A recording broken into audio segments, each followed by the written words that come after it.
Coming up on Jerusalem Dateline, Israel agrees to humanitarian pauses in the fighting in Gaza, and the IDF closes in on Hamas strongholds.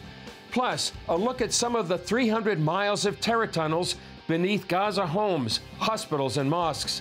Plus, an explosive revelation. Freelance journalists tipped off about Hamas's plans on October 7th, supplying major mainstream media outlets with horrifying images of attacked Israeli communities. All this and more coming up on this edition of Jerusalem Dateline. Hello and welcome to Jerusalem Dateline. I'm Chris Mitchell. Inside the Gaza Strip, the IDF is closing onto key Hamas strongholds. And for the first time since the beginning of the war, Israel has also agreed to limited daily humanitarian pauses. Israeli Prime Minister Benjamin Netanyahu told Fox News that the pauses that the White House announced will be limited and only in different neighborhoods so that civilians can get away. But he again made clear there will be no ceasefire until all the hostages are released. No, the fighting continues against the Hamas enemy, the Hamas terrorists, but in specific locations for a given period of a few hours here, a few hours there, we want to facilitate a safe passage of civilians away from the zone of fighting. So far, thousands of Gazans have been able to flee the fighting in the north to safer areas in the south. Netanyahu also said Israel doesn't have a timetable for its prosecution of the war. I've set goals. I didn't set a timetable because, it can take more time. I wish it'll take little time.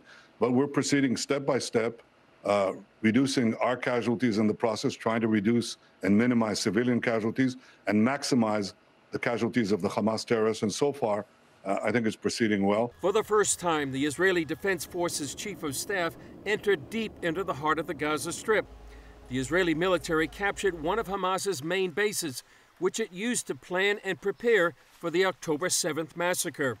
The IDF showed some of Hamas's facilities and weapons are located next to schools, kindergartens, medical clinics, and mosques. And the role of the media has become an issue again, after the media watchdog group posted a photo of freelance photographer Hassan Elissia being kissed by Hamas leader Yahya Sinwar on October 7th.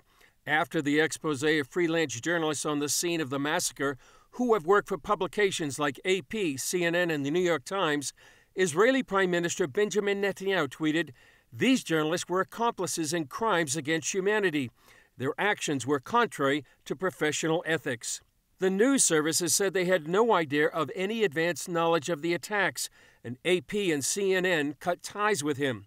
But Alex Trayman, Jerusalem bureau chief of the Jewish News Syndicate, tells CBN News Hamas uses the mainstream media for its own purposes. For instance, when its Ministry of Health claims so far 10,000 civilians have been killed. Hamas has every incentive to try to inflate the number of civilians that are killed in Gaza to create this appearance of a humanitarian disaster that Israel is causing. Trayman says it fits Hamas's media warfare. The information arena is one of the most important battlefields for Hamas in this conflict. Once Hamas attacks with rockets, so Israel is forced to attack back. And when Israel attacks back, well, that's when it all started. And that's when the civilian death counts start to be counted and reported. And that this pressure creates a lot of diplomatic delegitimization of the state of Israel. And that is really what Hamas is hoping to achieve. They want the international community to demonize and delegitimize the state of Israel.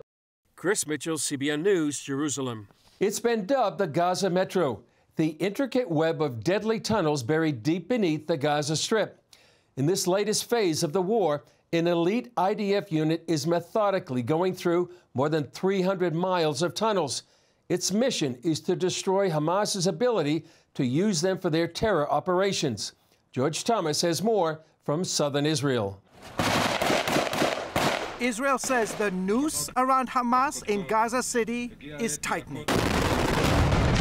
Our activities are hitting at the heart of Hamas capabilities. We eliminated dozens of commanders. We blocked many tunnels, and we are hitting the enemy hard. 48 hours after breaching city walls, IDF soldiers like Chaim Mailspin are now targeting the extensive network of terror tunnels deep beneath the surface, dubbed the Gaza Metro. Metro is a nickname used by Israel of the underground Gaza. There's Gaza on top, and there's Gaza underground.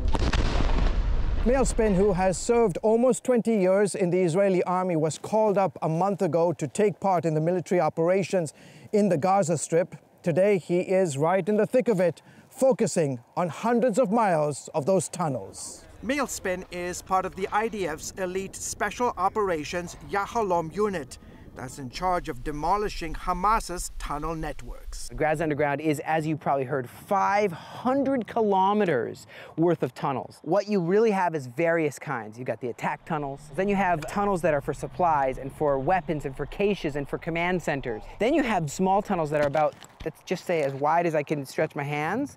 And they, like, say this wide, and then you have in there just to run troops through. The IDF releasing several videos showing its troops blowing up tunnel entrances and various shafts, some located near amusement parks like this one, while others, like this attack tunnel, discovered on the first floor of an apartment building. The route passed through a residential neighborhood, through civilian houses, right through the living room of a house. Each tunnel discovery, some located near mosques, hospitals, schools, and churches, coming chock full with weapons like mortars, guns, grenades, RPGs, mines, and more. Now, all the systems aren't just a straight line. You have secret rooms, doors. You have so many things that you just got to be careful of. This map showing a high concentration of tunnels in the north and south, with a few in the middle of the Gaza Strip. And now, as IDF forces push deeper into the city,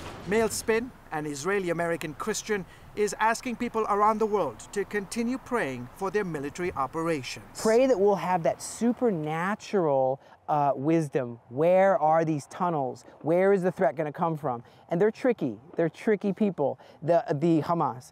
They're using trickery sometimes. It's not like fighting guerrilla warfare. They're like guerrilla warfare times 2.0. George Thomas, CBN News, Southern Israel. Coming up, an unthinkable task. Israeli archaeologists go to southern communities to identify victims of Hamas's massacre.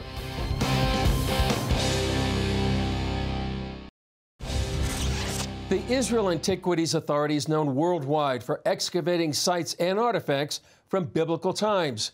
As CBN Middle East correspondent Julie Stahl tells us, a new mission has archaeologists involved in recovery efforts from the October 7th massacre.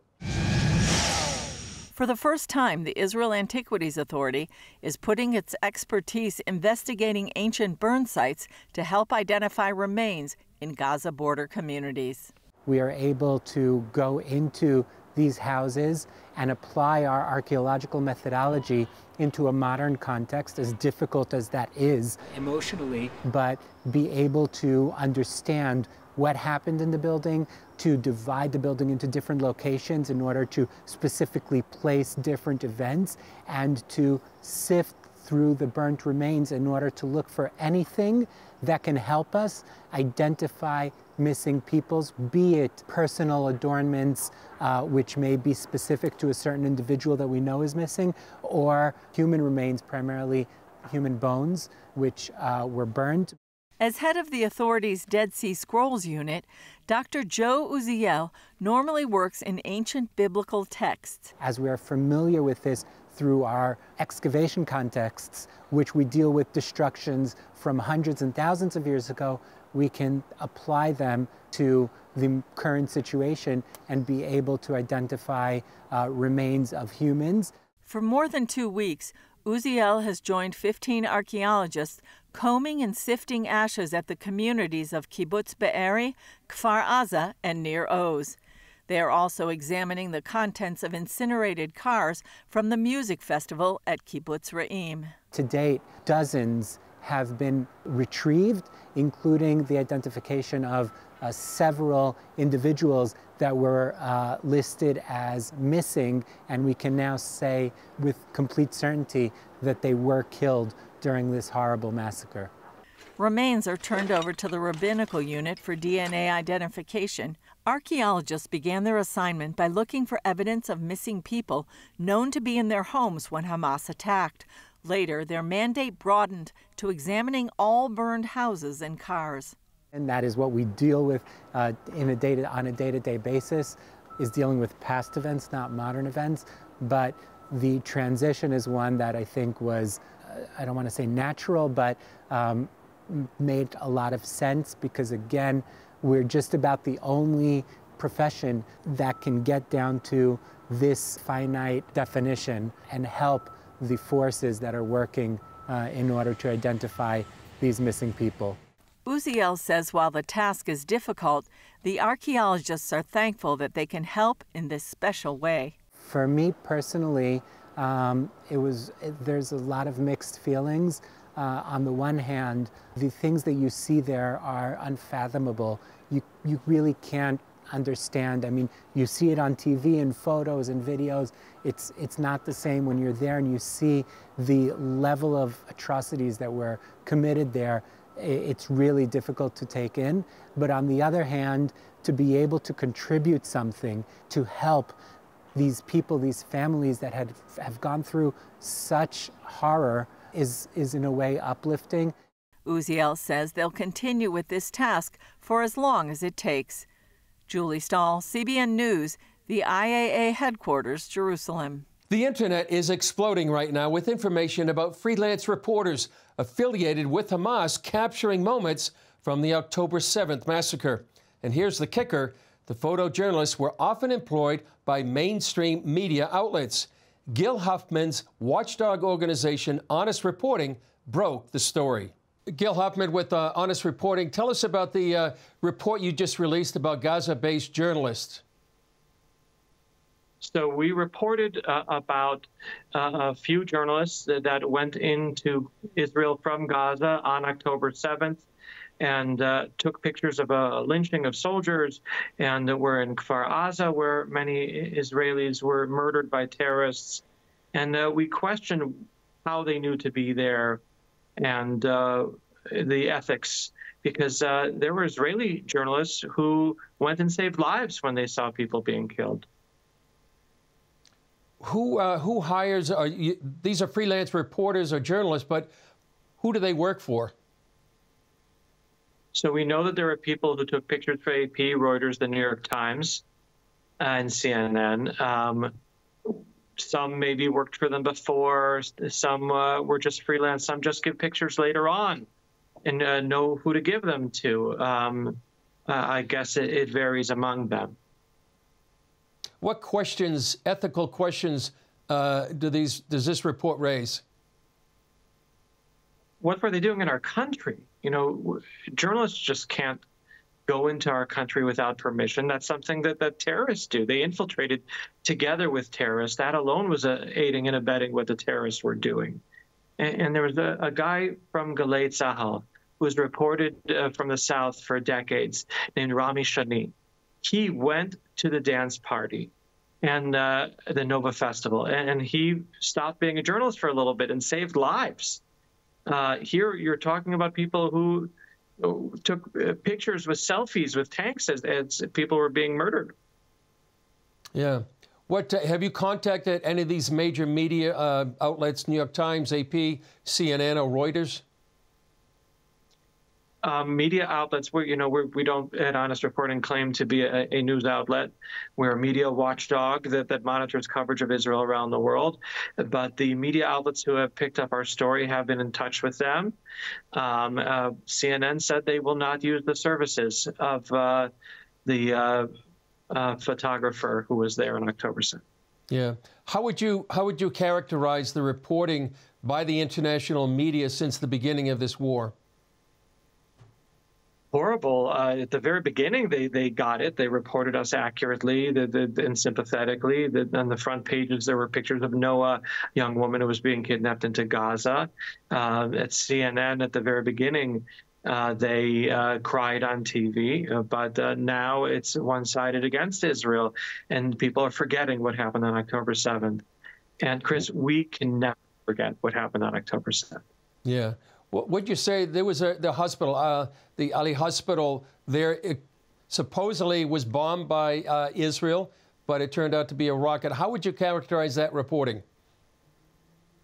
As unfortunately too typical of what the media does. You know, there was the blade of grass that shows the field, is the term in journalism. They took what Hamas said, the Hamas health ministry, as if it was gospel coming straight from the mouth of Jesus. You can't do that. These are terrorists. These are the same people who attacked America on September 11th, and they're saying very openly intend to attack America in the future. That's why it's so important that Israel win this war. In order to win this war, we need to win on the media battlefield. And that's the key to winning on the military battlefield. It's not just me who said that. Osama bin Laden said it. So it just shows how dangerous inaccurate reporting can be. Yeah, what happened right after the bombing, the quote-unquote bombing of that hospital? How was it reported? They, from the very beginning, took the words of Hamas as fact. It took about 4 hours for the IDF to confirm firmly that we didn't do it, which, Chris, is actually very impressive. In the past, it took days, weeks. They really made an effort to get out the truth as fast as they could. I wish they could do it instantaneously. That's the way the world has become. They want, fast food, but it's not possible. How would you describe how the media is using numbers from the Hamas Ministry of Health to report on? Absolutely atrocious. And then they try to justify it, say it's really formed by the Palestinian Authority. No, the Palestinian Authority has tried to send in doctors into Gaza to help. Hamas refused. That's the truth. The world needs to know it. Gil Huffman, any final thoughts on honest reporting and how the media is covering this war? Please subscribe to Honest Reporting. Follow us on the social media. We need Christian supporters of Israel to help us win the war on the media battlefield. Gil Huffman from Honest Reporting, thanks for joining us on CBN News. Up next, a generational divide. Why older and young people are going head-to-head over support for Israel.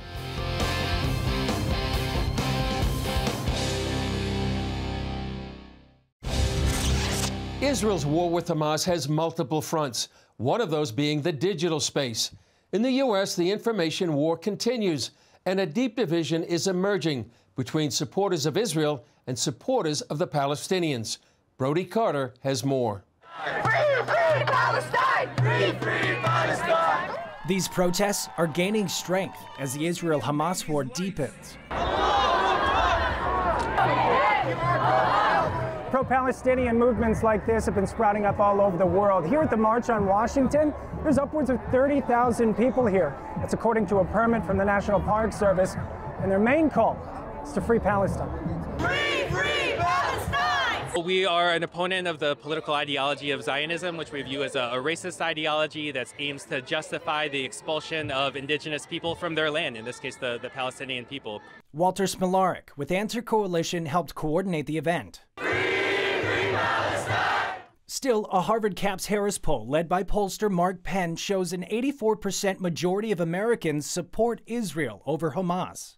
Penn found a growing divide of support between generations, as 95% of those over 65 supported Israel, and only 52% of those 18 to 24 supported Israel. I think the younger generation in 18 to 24 is likely to not to have been to Israel. They weren't even here for 9/11, not to have a set of personal experiences related to terrorism, and to be more susceptible to information that they hear online instead. Social media experts go as far as labeling younger generations as digital natives because they get most of their news on social media, which has fewer safeguards on misinformation and bad actors manipulating public opinion.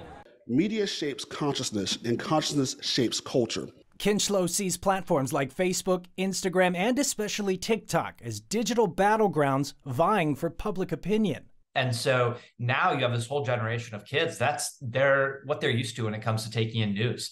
They don't go fact check. They don't take another person's opinion. Another major concern is Penn's polling data shows 16% of Americans side with Hamas terrorists. And I think it's unjust and unfair to make this about Hamas every single time. You would have thought that a terrorist attack against innocent civilians would engender sympathy for Israel, but somehow it seems to have weirdly stirred up a pot of anti-Semitism, at least in some areas and with some communities. This is why Penn sees the greatest threat to America from this great divide being the anti-Semitism and violence that follows on both sides. Reporting in Washington, D.C., Brody Carter, CBN News. Still ahead, CBN Israel providing comfort and hope to the victims of Hamas's massacre. War is inherently traumatic, and feeling it intensely right now are the families forced to leave their homes in the north and the south for safety. CBN Israel is there with them to ease the trauma, and it starts with a warm meal and a way to help families have a good day. As Israelis struggle with the trauma of the terrorist attacks and wait to see what the future holds, they now need a sense of comfort and normalcy. CBN Israel is helping provide that with food and activities for kids and their families. The food truck is here. This is a place where a lot of distribution is going on. There's volunteers, there's people that have been evacuated from the conflict zone. So this is a great place to just come together, serve everybody as a community. All these ministries, including CBN Israel, we're giving out stuff to families from the south, from the north, families in need, trying to do what we can together in this time of need. Ministries and volunteers have come together from within Israel and around the world to help the people of the Holy Land. We are here as part of the body of believers here in Central Israel, and what you see going on behind us is a fair day sponsored by CBN. CBN's provided these bouncy houses and a food truck and all kinds of wonderful things. As you know, Israel's in turmoil right now, and many families having to leave their homes. So some of those families are being housed here. This is a ministry to those families and an opportunity to give them a few worry-free, kind of normal days. We have volunteers who come in and spend time with the children, just spend time with the family. And then, as you can see, we have lots of activities too. Thanks to you, these families have a chance to simply be cared for. The personal touch of just having an actual sandwich made for you. It's more than a sandwich and a bag of chips and a drink. It really speaks and communicates the love of God in an individual way. And that's really what we want to do. It's been really neat to see all the cooperation between all the believers, followers of Yeshua, and we're really thankful to CBN for helping make this a special day for these families. So keep us in prayers, and thank you for all your support. Thank you guys for helping us make this happen. God bless. Well, that's all for this edition of Jerusalem Dateline. Thanks for joining us. You can access our daily war updates on Facebook and YouTube. And remember to pray for the peace of Jerusalem and the safety of Israel's soldiers and all innocent civilians caught in harm's way. Plus, join with us in prayer for those suffering devastating loss in these days of war and for the safe return of the 240 hostages in Gaza. I'm Chris Mitchell. We'll see you next time on Jerusalem Dateline.